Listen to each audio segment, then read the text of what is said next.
Well, tonight, the gun control debate heating up in D.C. as well as on the campaign trail. We're going to spell out each side on the issue and also debate when it comes to elections, who's on the winning side on this one, Democrats or Republicans?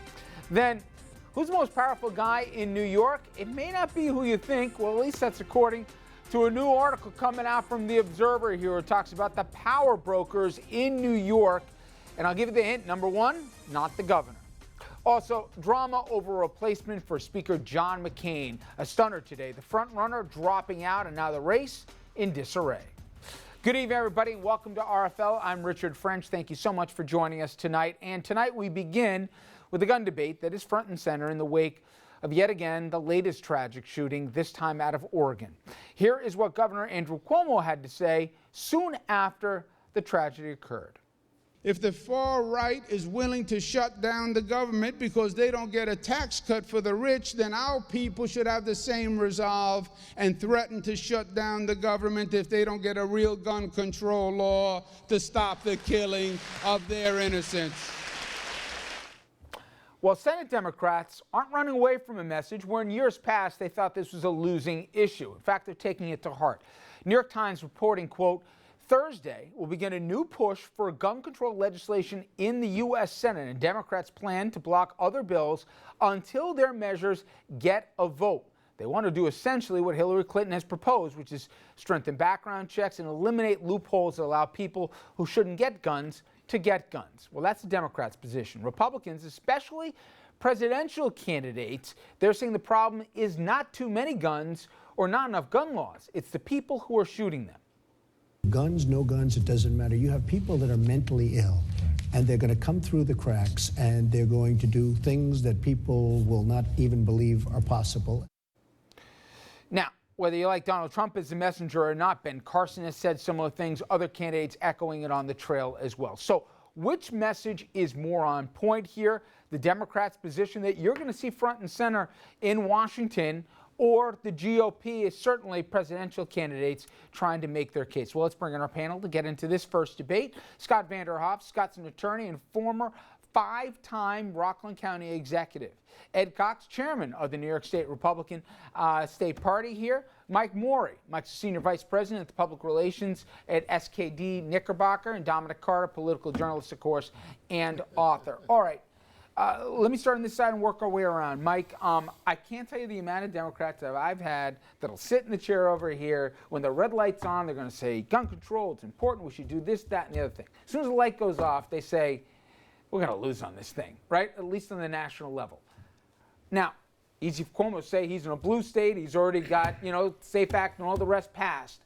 But Democrats are saying they really mean it this time. They look at the poll numbers, and they believe if they can divide it to background checks and to keep people on like terror watch lists and the rest from getting guns, that it's a winning election issue. I'm not debating the merits, good or bad or indifferent. I'm talking about a campaign issue, and obviously we all know what 2016 is. Are Democrats touching a third rail here, or do they finally have an ability to frame the issue as a winning elective one? So, gun controls, the sort of untold story on question of gun control is that the American public overwhelmingly within both parties believes in rational gun control measures. Background checks, closing the gun show loophole, those things across the board support within the Republican Party and within the Democratic Party.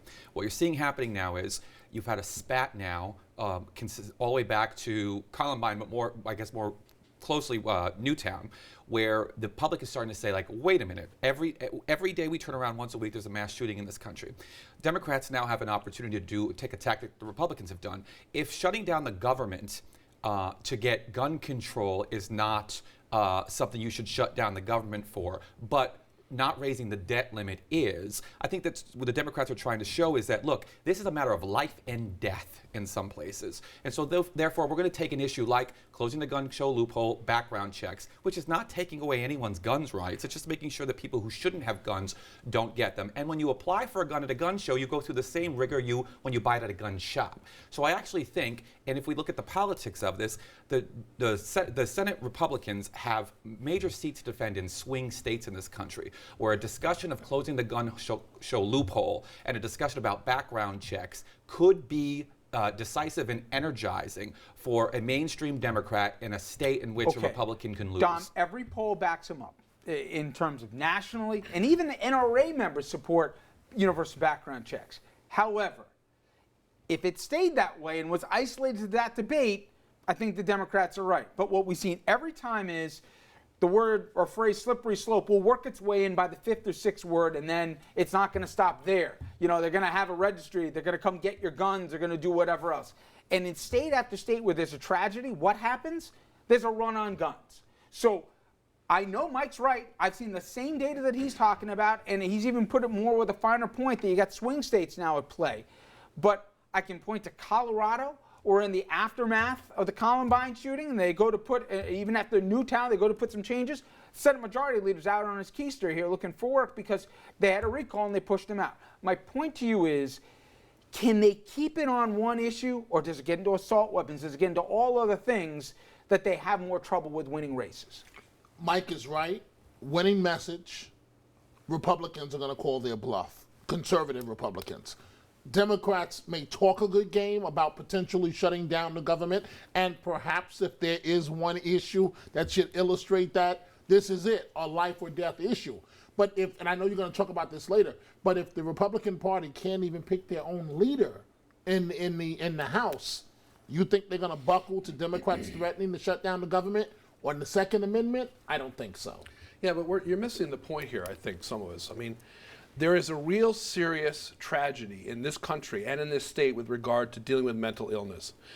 In most of these instances, these people had mental problems of some sort, and they almost all got guns legally somehow, okay? So there's no question the dialogue should take place. It's not one to shut down the government, but trying to get your arms around the mental health issues in this country and how we treat people and how we deal with it is a much more difficult thing than saying, I'm against people shooting guns. I mean, and frankly, while I think the Republicans, the presidential candidates have not recognized, have not really talked about it in length, that mental health issue is a real serious issue.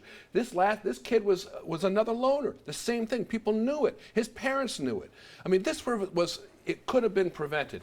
And having said that, I mean, I think certain modified gun rules are okay, but it's not going to pass the Congress. So you've got to deal with what you think you can get, as opposed to what everybody, the high and mighty. And I think that's true of the budget and of the deficit. It's trying to get something accomplished, which unfortunately Congress is not able to do. Well, they're paring this down on the national level, in that they're going back to Manchin's bill, which he got co-sponsored another Republican, which wasn't deemed after Newtown to be expansive enough. But at least their target is more moderate, where 90% of Americans and 75% of NRA members believe that there should be a background check on everybody buying a gun. Yeah, modest or not, this legislation will not prevent another Oregon tragedy or Columbine or Sandy Hook tragedy. But wait a minute, nothing but by itself will. I'll tell you what would, and the media's catching on. The media, by publicizing the names of these deranged people and putting their pictures on another deranged person, this is where you get copycat. Wait, we're not saying it's just copycat because the media does. It's the media's fault. Well, then why have they happened? Why have these happened suddenly? Because the media. Now the media's getting smart. They're not pushing out the names. With they're all not due pushing out respect, the with all due faces of these respect, people. on this subject, if we're saying mass shootings are the fault of the media, the media bears responsibility for copycat mass murders like this. Look, And they are catching on to it. Well, okay. That's with all due respect, that's completely wrong.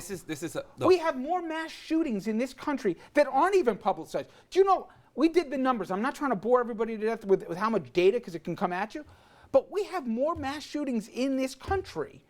And on a train, I'm talking about 4 a day. I mean, 4 shootings at one instance. That aren't getting publicized by the media. Trust me, I'm not mentioning it every day, and I could. You want to talk about shootings? Talk about shootings in the inner city of Chicago. There are more people killed there every year than the ones here. These and so. But part of the problem, if you want to talk to the mayor of Chicago, is they make it. It's probably got the most stringent gun laws, but any guns can come into and do come into Chicago from all other points. Whether it's Indiana, I can point to all the pipelines. The point is, 90% of Americans can't agree on if the sun comes up every morning, Ed. If we all agree a universal background check's a good idea and nothing by isolation will solve it by itself, why not give the will of the people? Well, can I make 2 points? Just to that, guys. One is Look, no one's. I don't dispute. I don't think most people dispute that we need to do more about mental health. I mean, but the problem with that is it's sort of a red herring to get out of an excuse for why we don't have to do anything about reforming our gun laws. The fact of the matter is, gun laws today allow, if you are a victim of domestic abuse and your partner is not married to you or doesn't live with you, that individual is not restricted from getting a gun the way the laws are written now. Now, if it's your husband, you live in the same house, then no, he can't. But if it's your boyfriend or someone who's stalking you, in the United States of America today, there's nothing that stops that individual from getting a gun. How about being on a terror watch list? That's absurd. But it's also a pure numbers game. More guns, more shooting. It's that simple. It's numbers. So the bottom line is, if we restrict, that's the problem. But it's Simple purely a number. formulas like that It's don't a pure. work. If you put more guns on the street, or you sell them at gun shows where people don't have background And checks, your party is going to hold up. Today, your a woman party is going with to a hold up concealed, everything that's going on. a woman with a watching this, concealed permit. When terrorists are walked out of a overrunning the Home Mideast, Depot, a when shoplifter Putin ran is out, trying a to undo NATO, shoplifter with when we have a $1,000 sour worth of economy, merchandise. jobless And I'm economy, sorry, and wait, your wait. Democrats Wait, are wait, gonna hold let's up just for respond. going shot over is this. Okay, too many people at the same time. Is it your point that this is irresponsible? Absolutely. But yet, All the but yet, things are I'm going sorry. on. Let me but tell yet, you, this- Republicans want to shut down the government over this is- Planned this- Parenthood. this Wait, is- wait, just wait 1 second. You made a point that Democrats are irresponsible to discuss the possibility of holding things up if they don't get an understand up or down vote on guns. That's irresponsible. But Republicans are saying they're willing to shut the government down over Planned Parenthood. Is that responsible? Some Republicans are Oh, saying that. okay. It looks like all Democrats are saying this. Cuomo's certainly saying this. Richard, And by the way, Richard, the conversation over the last 10 minutes proves exactly what I said. The merits are on the argument side of gun control. That's what the American people want.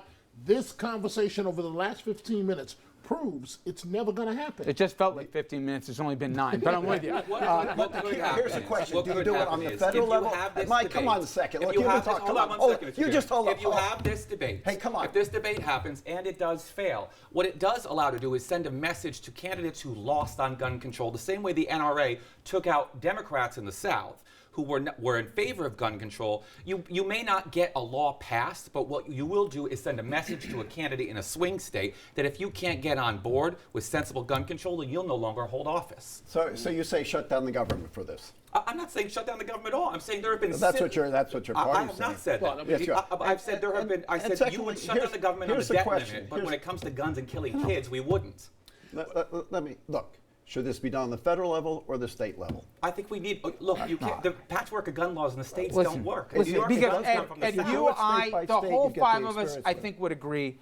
You've got states where they literally are licensing guns to people that are blind, people that go into bars, allowing college kids, where the 5 of us, when we went, I don't know about you, I partook a little bit in alcohol consumption and hormones to carry guns. That's not a recipe for a prudent Western nation that no one else comes within our area code of this problem. There is not a one-size-fits-all. I'm not suggesting there is. Mental health is a huge component, Scott. I agree with you 100%. But this paralysis by analysis that we can't do everything unless it solves it all at once is crazy. Richard, and it's irresponsible. Richard, you just made my point. One size doesn't fit all. That's why you have to do it on a state-by-state No, basis. you don't. I don't think that because of my zip you have a code one- and where well, you I have a- live, I shouldn't know. I shouldn't have somebody on a terror watch list be able to buy a gun. Somebody shouldn't be able to walk into a gun show and walk out with one when they've got a restraining order against them. This is America, and we do have do it- concern over all the people in the Richard, 50 when states. you do it on a federal level, you got one size fits all, and you just said one size doesn't fit all. But you know what? here, We've had so. problems before in this country where some states didn't want to let people like Dominic vote, right? And some Oh, states, you know, wait a second. no, You're no, going way we do. back. Okay, so You're for going way me, back. I don't agree that. Like I thought the Supreme Court got it right with gay marriage or whatever. There are times as a country we have to see we have an epidemic of this. And this piecemeal approach, I don't think is working. I know we're not going to agree on it right now, but it would be heartening for at least Washington to have the conviction to bring it up as an issue and to have a vote yes or no. And if it fails, it fails. But at least let's have a national Would you dialogue. shut down the just say government something, for it? As long as you're being an advocate here, will you shut down the No, government for it? I would not But shut hold down the on, government okay, for it. Let me say something, Ed. I mean, this whole thing got started on the wrong foot. Cuomo is pandering. He's pandering, and he's getting No doubt about it. And He's definitely and it's a knee-jerk reaction, which many people had as a result of this horrific event. But that's not the way you dialogue. That's not the way you accomplish things. And by coming out and start talking about shutting the government, sit down. This is a discussion that requires some intellect, not just emotions, and you can tell just by this discussion here. But it's high time we have this real conversation, and it's never, and the idea that you can't talk about it because it politicizes it, I think that's a canard as well here. We're not going to solve it now, but trust me, on the program, we're going to continue to have this conversation. We come back here, a shocker in Washington when it came for the race for Speaker. We thought they were coalescing around the man who would replace this man. Republican leadership turmoil tonight as a huge monkey wrench got thrown into the race to replace Mr. John Boehner.